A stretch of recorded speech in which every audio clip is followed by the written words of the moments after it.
we just did a trend analysis of the different threat elements in Nigeria in 2021. When we picked kidnap for ransom, the total figure for that period, January to December, is about 5,031, thereabout. And it represents an almost 1,000% increase for the figure year to year, 2020 to 2021. Now, the major perpetrators are gunmen in Nigeria are called bandits. These are gunmen who are outlaws, who are usually domiciled inside the forested parts of the states, and mainly in northern Nigeria, but also in other parts of Nigeria. Now, these gunmen raid villages and then abduct as many as they can, usually women and sometimes children. And then most times they kill the men. Well, it started from 2020, where they would specifically target schools and then abduct pupils, students from those schools. The other category are criminals who operate because the kidnap for ransom industry, quote unquote, is a low risk and a high yield, high profit activity.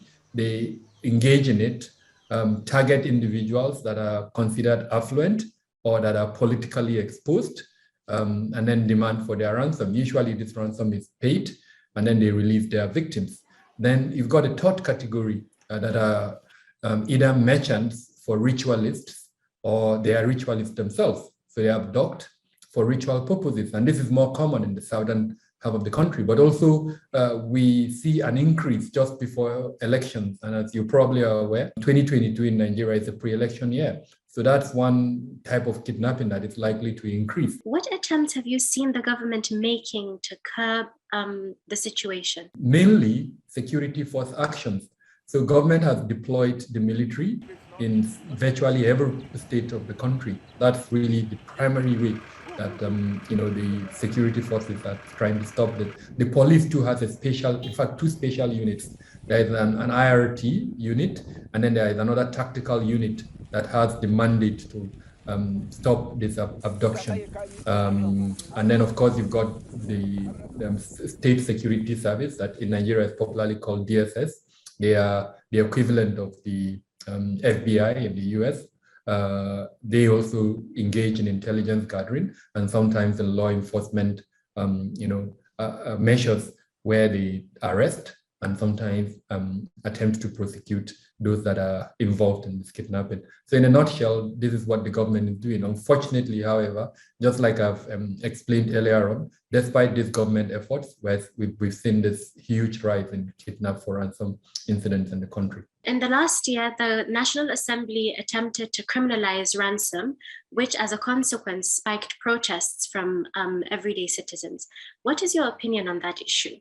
Now, in this instance, what the people who are opposed to that, move by the National Assembly is that government has not lived up to its own part of the social contract, which is to provide protection. But now government is now trying to impose a restriction on individuals who have no choice but to pay this ransom.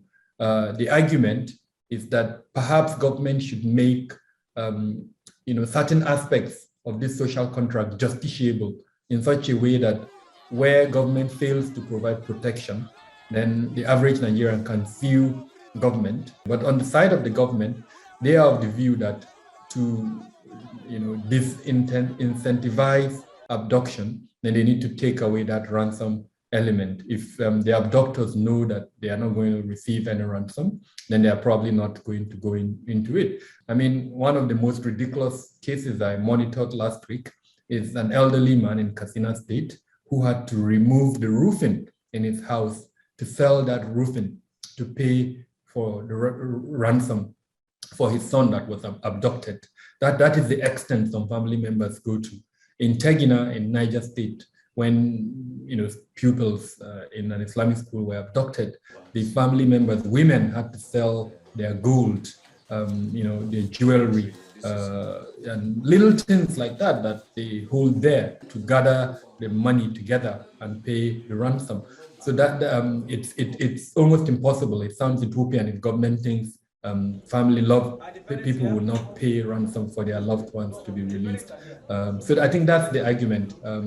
I am of the view that government should enhance its capacity and capability for the protection as contained in the social contract. Section 14, subsection 2 of the Nigerian Constitution makes that provision of security and protection as the primary responsibility of government. So where government shakes on that responsibility, it is unfair, I think, in my opinion, to shift that burden, as it were, to the victim and say, don't pay ransom.